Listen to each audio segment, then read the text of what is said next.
بسم الله الحمد لله رب العالمين والصلاة والسلام على أشرف الأنبياء والمرسلين سيدنا وحبيبنا محمد وعلى آله وصحبه أجمعين أما بعد እንግዲህ ከዚህ በመቀጠል ባለፈው ጥር 6 2018 ሮብ ሌሊት ከሌሊቱ 7 ሰዓት አካባቢ በተፈጠረ ድንገተኛ የእሳት አደጋ ንብረታቸው የወደመባቸው ወንድም እህቶች ጋር ያለነው ዛሬ የነዚህን ወንድምና እህቶቻችንን ችግራቸውን ለመካፈል እንባቸውን ለማበስ አብረን መቆሚያው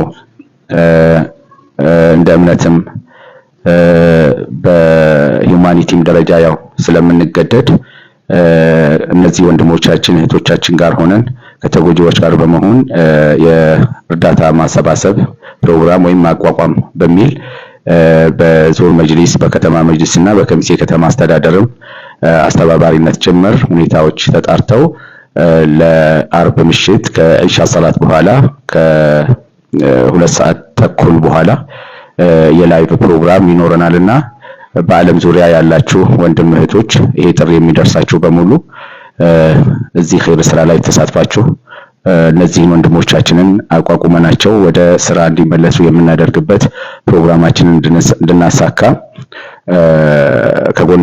ከጎናችን እንድትሆኑ ጥሪያችንን እናስተላልፋለን። الراحمون يرحمهم الرحمن ارحموا من في الارض يرحمكم من في السماء ነው። አዛኙ አላህ ያዝንላቸዋል።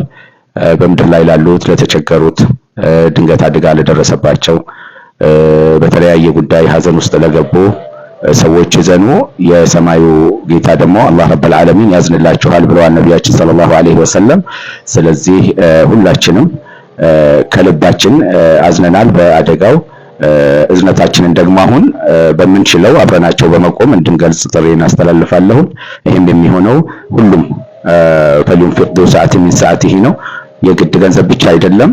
ሁላችሁም በምትችሉት ለነዚህ ወንድሞች ዱዓ በማድረግ ገንዘብ ያለው ገንዘብ በመስጠት ሌላው ደግሞ በዘመናዊው ሶሻል ሚዲያ ቋንቋ ተደራሽ እንዲሆን በማድረግ ሁላችሁም ከጎናቸው እንድትቆሙ እንደ አንድ ከሚሴ ከተማ ነዋሪ እንደገና በዞናችን መጅሊስ ስም ጥሪን አስተላልፋለሁ። ወሰላሙ አለይኩም ወራህመቱላሂ ወበረካቱ።